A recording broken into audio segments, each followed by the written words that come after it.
Ever since Dragon's Dogma 2 I wanted to do this video. It's about game prices, especially AAA industry, although don't really know if Dogma goes into AAA, even though Capcom does lots of AAA games next to AA. Price of a game is a very difficult thing to realistically measure, so I'm gonna share my thoughts about it in depth here. Welcome to another Ramblings of a Madman video, you expensive bastards. A lot of talk about the industry, how it prices games and why in this one. It is mostly just thinking out loud video without providing answers. What something is worth to a person is subjective. It's all about the preferences. Same thing I say for review scores, that they are always subjective no matter how objective and fair the review itself is. However, there is a reasonable score range given the game's quality. What would be then a reasonable game price range? What dictates the price? I guess that money and time invested are probably the biggest factors for publishers pricing their games, right? So here are some of the problems when money and time are the most prominent factors. Bigger the company, more money is needed to run it, that's obvious. So both the studio and the publishing company need to pay their upkeep and paychecks, which is a big sum, I would assume. That automatically drives the price up, no matter the game type, length or quality. But where does the money go actually? Is it all towards the game's development and betterment? No, of course. Marketing is a huge piece of the pie, especially for AAAs. Smaller the studio, less of a budget outside of games development is accessible for marketing. Some smaller studios start off with no publisher, but then team up with them in order to focus solely on the game's development and get that budget injection for marketing and to stay afloat. Publishers have become the biggest problem over time for gaming quality, even though they have most likely helped and saved a lot of studios over the years. Unfortunately, in AAA industry, these publishers are the ones at fault mostly for making the games stagnate. AAA gaming hasn't had a breakthrough in a decade when it comes to evolving, because they don't have to. Publishers want the least amount of game cost possible within the context of the situation, with the most profit from sales and monetization possible. Unfortunately, gaming has become mainstream, and with it new investors have come to take over the publishing companies. Problem is in the fact that lots of the new investors have no desire, knowledge or experience with video games. They have never been and never will be gamers. They want the green, and the gaming industry is ripe for making money. Just look at how much big heads at the publishing corporations make a year. Their yearly bonuses equal production of a high quality AAA game. So the money goes into marketing a lot too, which definitely pays off, but the thing with marketing is that it's taking the budget from the actual game development. Yeah, I know that every company has marketing budget outside of research and development, but there are also budget adjustments across the board that can increase or decrease budget for each section. So if marketing wasn't so heavily invested into, maybe the game's development would be given more money and more importantly time to make the game better. Instead, companies like Ubisoft, EA, Activision, Microsoft, Bethesda, Warner Brothers, Take-Two have decided to innovate by over-monetizing their games without the progress in games quality and to hire marketing experts, including psychologists, because it's easier to make money that way. Reminds me what Ricky Gervais says for fat people. Anything but jogging. What he meant is that they will do anything to better themselves except for exercising, which is the hard work that brings most quality in all aspects of life. Same with games. Anything but quality. It enables annual releases with the help of marketing by creating hype and fear of missing out. They have nothing to show in terms of games quality for annual and biannual releases, so the only way to convince gamers is through marketing. Considering how the world switched to mass consumerism, how especially younger folks are incredibly emotional by default, and even more so with the rise of social media, sales indicate often not the game's quality but the inability of gamers to control themselves by not falling for marketing ploys.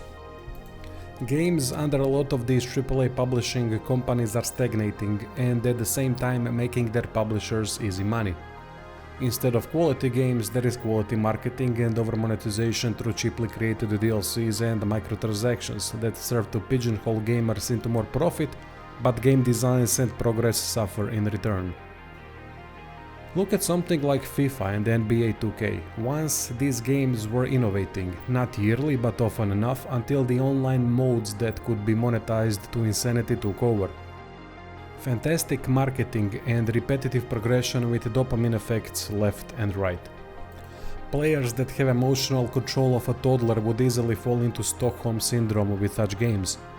They hated playing but just had to get that next dopamine hit. Not to mention how hard it is to go away from such games after already paying lots of extra money to advance your team or player. Publishers and developers in tandem created these emotional pits and figured out that's where the easy money is. It's what happened to games like FIFA, NBA, Football Manager, Assassin's Creed, Call of Duty and many other franchises. They want to make the most money by providing the least quality improvements. For such games that reuse assets and do less than minimum game development, marketing is everything to get people to buy almost the same game each year or every few years at a full price.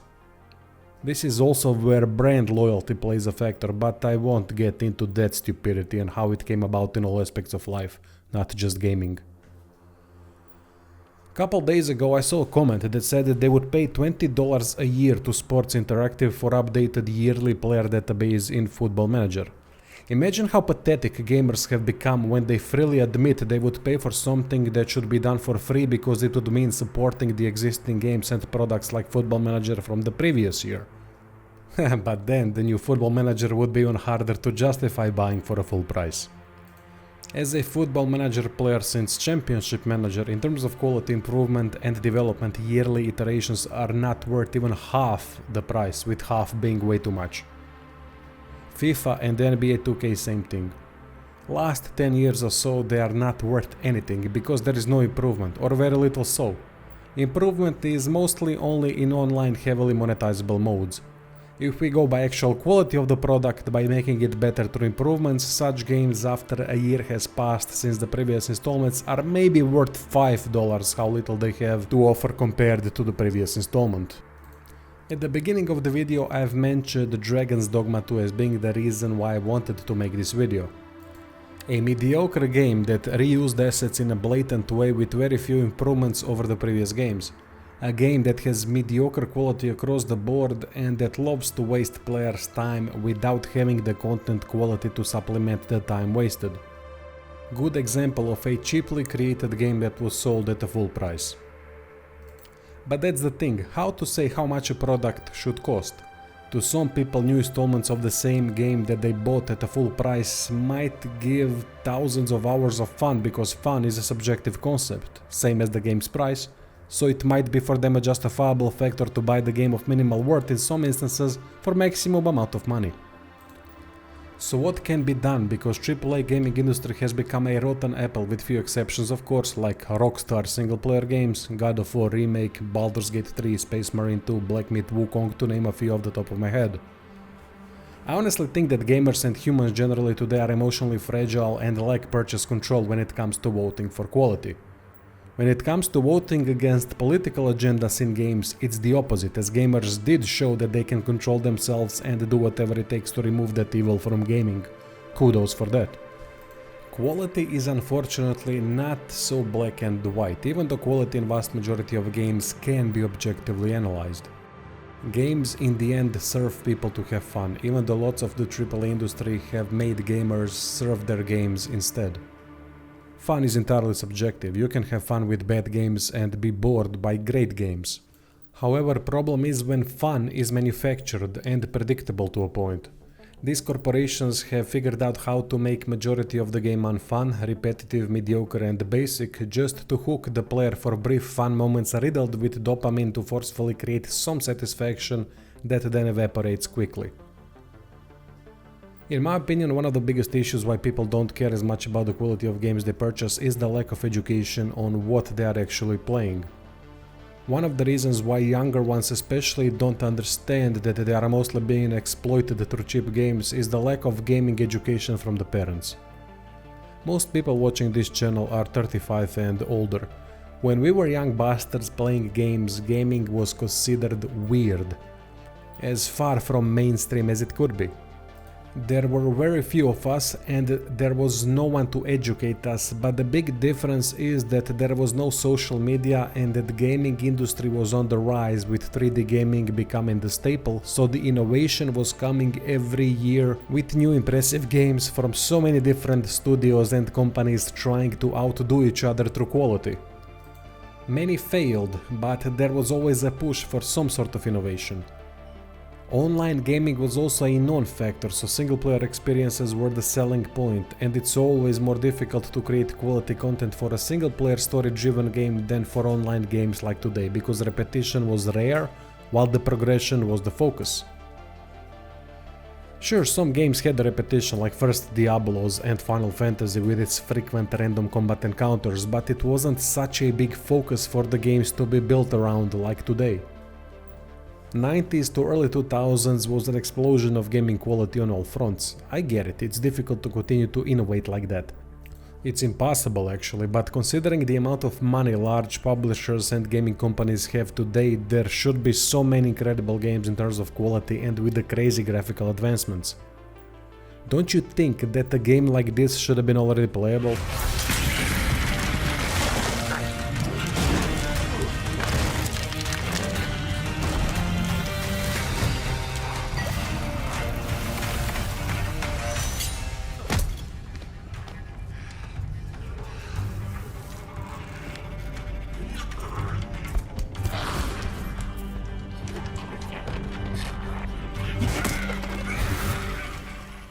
Instead we have Starfield.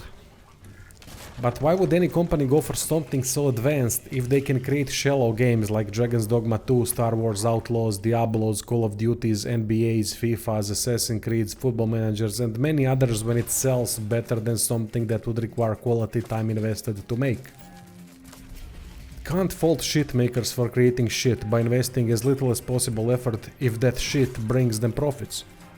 It's on us to show we want better quality by not supporting shit. That's why I love when something new comes, like new God of War or Baldur's Gate 3, and sells like crazy.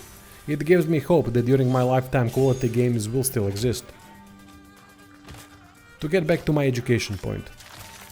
Ours and older generation knows what it means to have games that innovate all the time, and for companies that can't compete go under because they simply don't have the quality, money or both.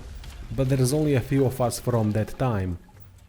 Remember that idiotic friend that never played games from the school that now has kids that are playing games because it's a mainstream thing to do? Those kids are convincing that parent to buy a game that everyone else plays, which is a fallacy, but marketing has done its thing by that point. And that idiotic friend of yours that has no knowledge of gaming to educate its kids by at least showing other options is going to buy the game that the kid thinks it wants. There are only few of us that could point out to the younger folk how games before had rewards instead of idiotic achievements, they were released in fully playable states, most anyway, and how they respected the player more. Unfortunately, marketing advancements have gone so far that convincing the uneducated that it's the game they want by making them think they want it is easy work, because there is nothing to fight against it.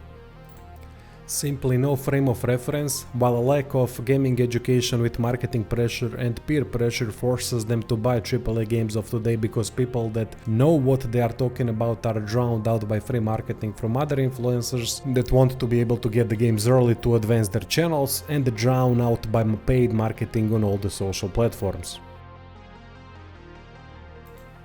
To give some sort of conclusion to this rambling, I'll share my final thoughts on the game prices of today, especially AAA games. Most are so heavily overpriced that it's ridiculous how they are able to convince gamers that inflation and costs are the problem. How far inflation has gone up has been mitigated by less quality effort invested into betterment of most AAA games. Greed has taken over a long time ago.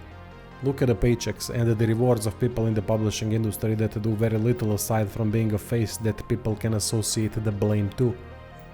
Most of the known faces hold small blame compared to people behind it all, the profiteers.